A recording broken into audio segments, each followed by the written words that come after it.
नमस्ते दोस्तों, जोहार। मैं निमित सर आप सभी का अभिषेक चक्रवर्ती यूट्यूब चैनल में हार्दिक स्वागत करता हूं। दोस्तों आज हम लोग इस वीडियो के माध्यम से क्लास 12 के पॉलिटिकल साइंस जो कल एग्जाम होने वाला है दोस्तों, राजनीति विज्ञान के टॉप 40 एमसीक्यू टाइप क्वेश्चंस देखने वाले हैं जो बहुत ही ज्यादा इंपॉर्टेंट है आप लोगों के लिए। वीडियो के अंत तक बने रहिए, आप लोगों का सारा डाउट्स क्लियर हो जाएगा और आसानी से सारे क्वेश्चन याद भी हो जाएंगे। अगर आप लोग चैनल पर पहली बार आए तो प्लीज चैनल को सब्सक्राइब कर ले ताकि आगे वीडियो नोटिफिकेशन सबसे पहले आप तक पहुंचे। तो चलिए एक एक करके 40 क्वेश्चन को सॉल्व करते हैं। देख सकते हैं दोस्तों, पहला इंपॉर्टेंट क्वेश्चन क्या है, शीत युद्ध का अंत कब हुआ था, कोल्ड वॉर कब खत्म हुआ था दोस्तों, ये आपसे पूछा गया है। और आप सभी पता है कोल्ड वॉर कब खत्म हुआ था दोस्तों, 1991 में। ऑप्शन जो 1 है वो करेक्ट हो जाएगा। और कोल्ड वॉर स्टार्ट हुआ था 1945 में, ठीक है, और 1991 में खत्म हो गया था। चलिए क्वेश्चन नंबर 2 की ओर देख सकते हैं क्या पूछा गया है कि बताइए द्वितीय विश्व युद्ध कब से कब तक चला था, सेकंड वर्ल्ड वॉर कब से कब तक चला था, ये आपसे पूछा गया है। तो सेकंड वर्ल्ड वॉर चला था 1939 से 1945 तक, याद रखिएगा। ऑप्शन 2 जो है वो करेक्ट हो जाएगा। और फर्स्ट वर्ल्ड वॉर चला था 1914 से 1918 तक, ठीक है। चलिए आगे बढ़ते हैं दोस्तों क्वेश्चन नंबर 3 की ओर। क्वेश्चन 3 पूछा गया, निम्न में से किस देश द्वारा नाटो का नेतृत्व किया गया था। तो नाटो का लीड रोल कौन कर रहा था दोस्तों, नाटो का नेतृत्व कर रहा था USA, that means United state of America, संयुक्त राज्य America. Option 1 is the correct answer. चलिए आगे बढ़ते हैं दोस्तों क्वेश्चन 4 की ओर। सोवियत संघ ने कौन सा सैनिक गुट बनाया था, देखिए सोवियत संघ कौन सा सैनिक गुट बनाया था दोस्तों, वार्सा पैक्ट बनाया था। क्या बनाया था, वार्सा पैक्ट बनाया था। तो यहां पर करेक्ट आंसर हो जाएगा दोस्तों, यहां पर दिखाई दे रहा है वार्सा संधि is the correct answer. Option 3 जो है वो करेक्ट हो जाएगा दोस्तों। सोवियत संघ वार्सा संधि यानी वार्सा पैक्ट की स्थापना 1955 यानी 1955 में की थी, जबकि संयुक्त राज्य अमेरिका ने नाटो की स्थापना अप्रैल 1949 में की थी, ठीक है। दोनों करके जाना है। चलिए आगे बढ़ते दोस्तों क्वेश्चन 5 की ओर। क्वेश्चन 5 में पूछा गया है कि गुट निरपेक्षता की नींव रखने में किस भारतीय नेता का प्रमुख योगदान था। आप सभी पता है दोस्तों किस भारतीय नेता का, पंडित जवाहरलाल नेहरू का इंपॉर्टेंट रोल था, ठीक है। तो यहां पर हो जाएगा option 3 is the correct answer. चलिए आगे बढ़ते हैं दोस्तों क्वेश्चन 6। प्रथम गुट निरपेक्ष सम्मेलन के अध्यक्ष कौन थे। यहां पर ऑप्शन जो है दोस्तों गलत दिया गया है, मिस्टेक हो गया। इसका सही आंसर हो जाएगा Joseph Broz Tito, Marshal Tito नहीं होगा दोस्तों, यहां पर हो जाएगा Joseph Broz Tito. Option 4 is the correct answer. चलिए आगे बढ़ते हैं दोस्तों क्वेश्चन नंबर 7 की ओर। क्वेश्चन 7 में पूछा गया जापान में किन शहरों पर परमाणु बम गिराए गए थे। फटाफट रिवीजन कर लीजिए, क्विक रिवीजन कीजिए, ठीक है। तो जापान में कहां गिराया गया था दोस्तों, हिरोशिमा और नागासाकी में। ऑप्शन जो 1 है वो करेक्ट हो जाएगा। चलिए आगे बढ़ते दोस्तों क्वेश्चन नंबर 8।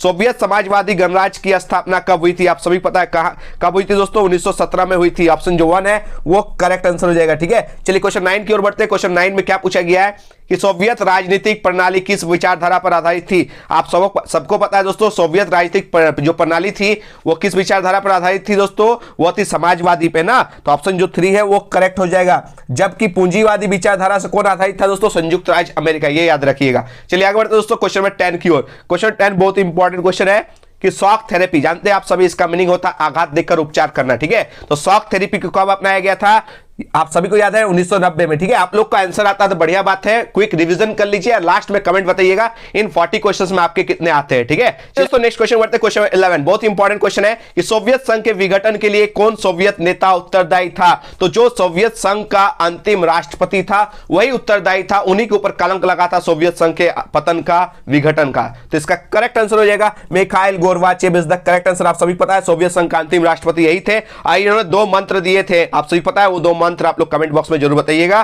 ठीक है। ये अंतिम राष्ट्रपति थे। आगे बढ़ते हैं दोस्तों नेक्स्ट क्वेश्चन की ओर। क्वेश्चन 12 बहुत इंपॉर्टेंट क्वेश्चन है, बर्लिन की दीवार किस वर्ष गिराई गई। आप सभी पता है दोस्तों बर्लिन की जो दीवार है वो किस वर्ष गिराई गई थी, 9 नवंबर 1989 को।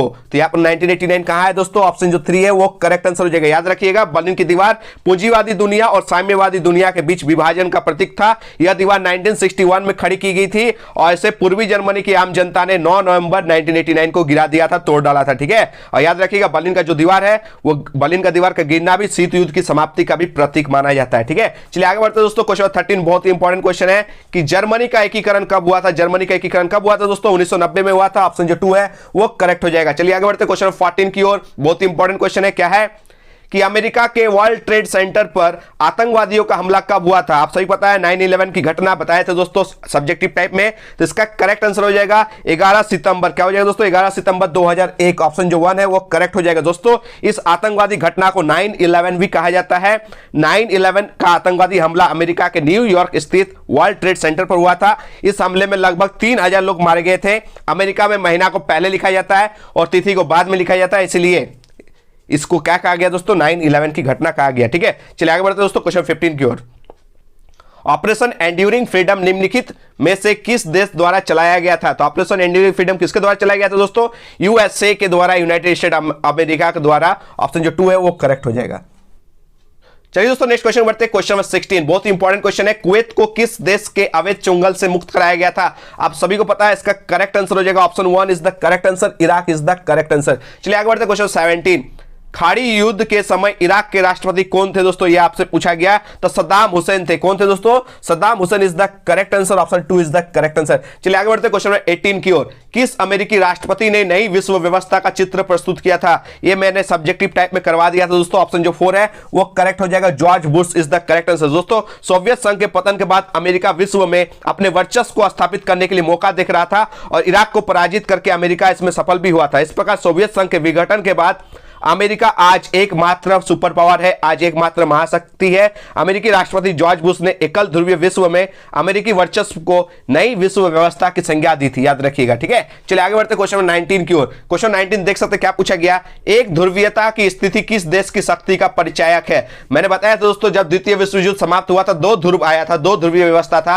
एक संयुक्त राज्य अमेरिका था, एक सोवियत संघ था। लेकिन सोवियत संघ के पतन होने के बाद 1991 के बाद एकमात्र महाशक्ति बचता है संयुक्त राज्य अमेरिका। इसे एक ध्रुवीयता की स्थिति कहा जाता है। तो एक ध्रुवीयता स्थिति किसका शक्ति का परिचायक आप सभी को पता है? संयुक्त राज्य अमेरिका। ऑप्शन जो 1 है वो करेक्ट आंसर हो जाएगा। चलिए आगे बढ़ते क्वेश्चन नंबर 20 की ओर। दूसरी दुनिया का आशय क्या है? देख लीजिएगा थोड़ा सा। पहली दुनिया किसे कहते हैं, दूसरी दुनिया किसे कहते हैं और तीसरी दुनिया किसे कहते हैं, ठीक है। फर्स्ट वर्ल्ड, सेकंड वर्ल्ड और थर्ड वर्ल्ड, ये थोड़ा देख के जाइएगा, 2 नंबर का सब्जेक्टिव में पूछा जाता है, ठीक है। पहली दुनिया किसे कहते हैं, दूसरी दुनिया किसे कहते हैं और तीसरी दुनिया का आशय क्या है, तीनों देख के जाइएगा। तो क्वेश्चन 20 में जो पूछा गया कि दूसरी दुनिया का आशय किन देशों से था, तो आप सभी को पता है दोस्तों, इसका करेक्ट आंसर हो जाएगा कम्युनिस्ट देश। क्या हो जाएगा? और कम्युनिस्ट देश को हम लोग समाजवादी खेमे भी कहते हैं या दूसरी दुनिया भी कहा जाता है। तो याद रखिएगा ऑप्शन जो 4 है वो करेक्ट आंसर हो जाएगा कम्युनिस्ट देश। चलिए आगे बढ़ते क्वेश्चन 21 की ओर। क्वेश्चन 21 में पूछा गया है कि G77 का आशय दुनिया के किन देशों से है? तो G77 का आशय दुनिया के विकासशील देशों से। तो याद रखिए दोस्तों ऑप्शन जो 2 है वो करेक्ट आंसर हो जाएगा। दोस्तों नेक्स्ट क्वेश्चन बढ़ते हैं क्वेश्चन 22 की ओर। 22 में क्या पूछा गया है कि 1957 में अपनी स्थापना के समय यूरोपीय संघ का क्या नाम था? देखिए यूरोपीय संघ अपना स्थापना जब हो रहा था उसका नाम रखा गया था क्या?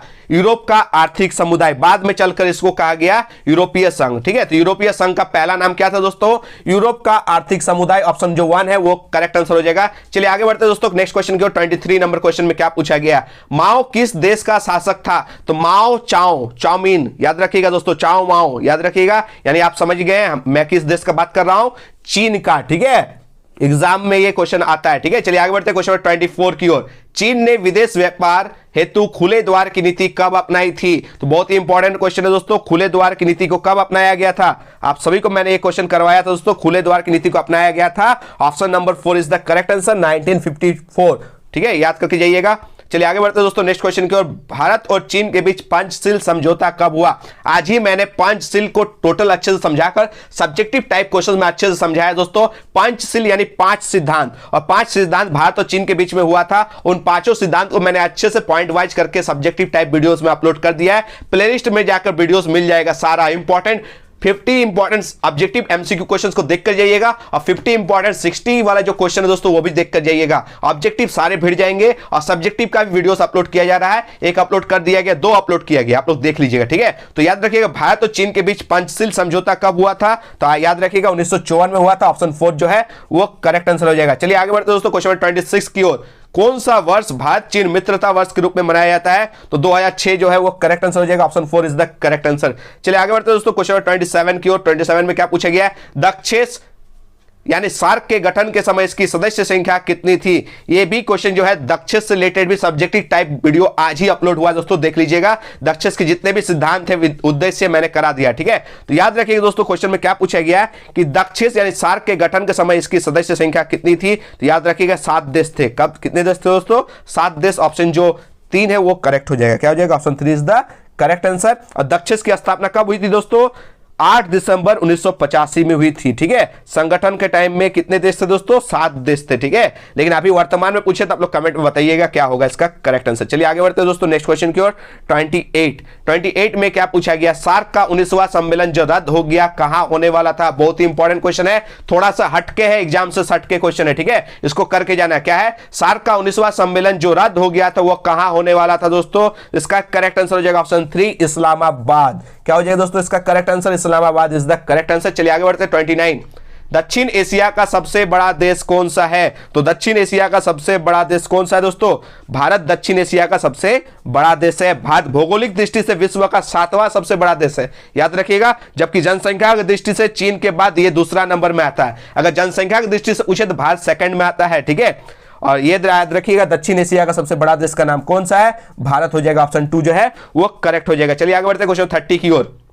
बांग्लादेश की उत्पत्ति कब हुई थी? तो बांग्लादेश की उत्पत्ति हुई थी 1971 में, 1971 में। ऑप्शन 1 जो है करेक्ट आंसर है। चलिए आगे बढ़ते हैं क्वेश्चन 31 की ओर। फरक्का समझौता का संबंध किससे है? थोड़ा सा हटके है, एग्जाम से हटके है क्वेश्चन। ठीक है, फरक्का समझौता, देख के नाम विचित्र लग रहा है, ये एक समझौता है दोस्तों। ये फरक्का समझौता जो है वो किससे संबंधित है? तो भारत और बांग्लादेश से संबंधित है। भारत और बांग्लादेश कहां मिल जाएगा? ऑप्शन 2 जो है वो करेक्ट आंसर हो जाएगा। ठीक है, चलो नेक्स्ट क्वेश्चन बढ़ते हैं। क्वेश्चन 32 बहुत इंपॉर्टेंट क्वेश्चन है। ठीक है, कि कौन सी रेखा भारत और बांग्लादेश के बीच सीमा का निर्धारण करता है? तो इसका करेक्ट आंसर हो जाएगा रेड क्लिफ रेखा। क्या हो जाएगा दोस्तों? Red Cliff line is the correct answer. Option 3 is the correct answer. दोस्तों रेड क्लिफ रेखा जो है, रेड क्लिफ लाइन भारत से पाकिस्तान और भारत को बांग्लादेश से अलग करती है।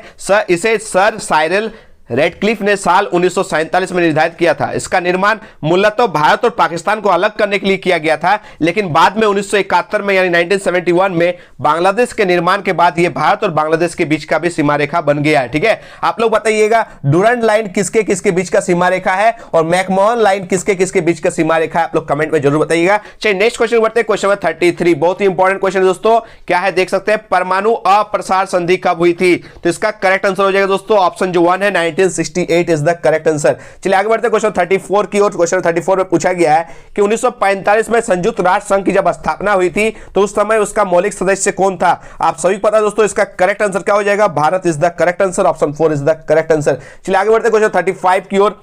संयुक्त राष्ट्र संघ का वर्तमान महासचिव कौन है? बहुत इंपॉर्टेंट क्वेश्चन है। Antonio Guterres is the correct answer. Option 1 is the correct answer. चलिए आगे बढ़ते हैं क्वेश्चन 36 की ओर।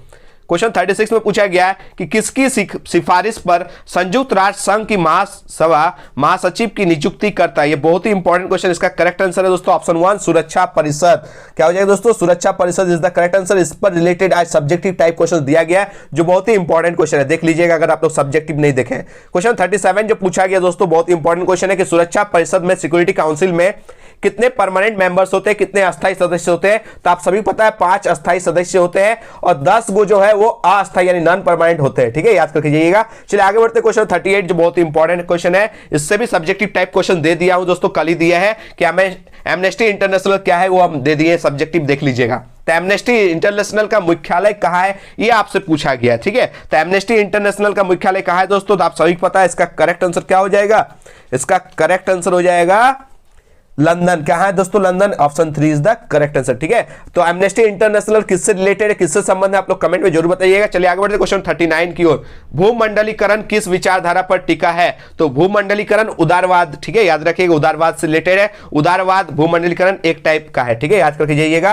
तो ये क्वेश्चन भी आता है कि उदारवाद से आप क्या समझते हैं, भूमंडलीकरण से आप क्या समझते हैं, इसको भी देखकर जाइएगा। चलिए आज का लास्ट और अंतिम क्वेश्चन देख सकते हैं, क्वेश्चन 40 भूमंडलीकरण का संबंध किससे है? तो याद रखिएगा उदारीकरण से भी है और निजीकरण से भी है, यानी ऑप्शन जो 3 है वो दोनों सही हो जाएगा। ऑप्शन जो 3 है वो करेक्ट हो जाएगा। ईमानदारी से बताइए दोस्तों आज आप लोगों का 40 में से कितना आया? ठीक है, अगर जिनका भी 35 प्लस स्कोर हुआ उसका तैयारी बहुत ही अच्छा है दोस्तों, जबरदस्त है। तो ऑल द बेस्ट, आप लोग फोड़ के आइएगा। और जो भी मेरा टॉप 50 एमसीक्यू वाला वीडियो नहीं देखे वो लोग देख लीजिएगा। एक टॉप 50 वाला देख लीजिएगा, एक टॉप 60 वाला देख लीजिएगा। बहुत ही इंपॉर्टेंट क्वेश्चन है क्योंकि जितने जैक के द्वारा जितने हर साल रिपीटेड क्वेश्चन है इन 2 वीडियोस में आपको मिल जाएगा, तो देख लीजिएगा। और सब्जेक्टिव भी आज ही अपलोड हुआ, जो देखे नहीं वो भी देख लीजिएगा। और जो डिमांड है आप लोग कमेंट बताइएगा। ठीक है, तो आशा करते दोस्तों आज का वीडियो आप लोग अच्छा लगा, थोड़ा सा भी अच्छा लगा तो कमेंट जरूर कीजिएगा, लाइक कीजिएगा और सारे दोस्तों भी शेयर कर दीजिएगा। दोस्तों मिलते हैं एक नए वीडियो में। धन्यवाद, जय हिंद, वंदे मातरम।